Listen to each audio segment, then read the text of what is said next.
Hello, this is the daily Forex report for August 24th. We are looking at the US Japanese yen pair first. This pair moved very strong to the downside, closed down, is moving down. So far this session, though, it's pulled back.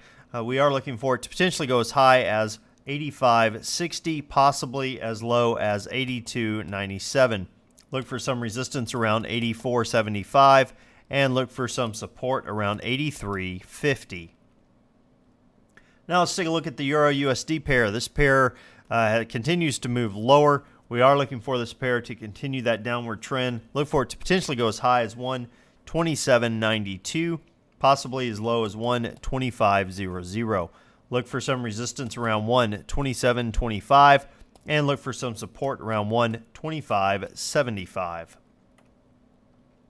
Now the pound US dollar pair, it's moved lower as well. Still looking for it to move to the downside. It did break and close below previous support. Look for it if we get a reversal to move as high as 155.96, possibly as low as 152.76. Look for some resistance around 155.50 and look for some support around 153.50. Okay, now the US Swiss, this pair closed down, overall moving sideways. Looking for this pair to continue that. Look for it to possibly go as high as 105.13, possibly as low as 102.21. Look for some resistance around 103.50 and look for some support around 102.50. Okay, now as far as news announcements go, we have the U.S. durables transportation being released for July at 8:30 a.m. Eastern Time. Consensus on that is that it's improved from a negative 0.6% to a positive 0.5%. Now, what am I looking for during this next session? We have the New Zealand US dollar pair that has already moved lower and is now moving higher. Now, it has created a swing trade opportunity, swing trade setup.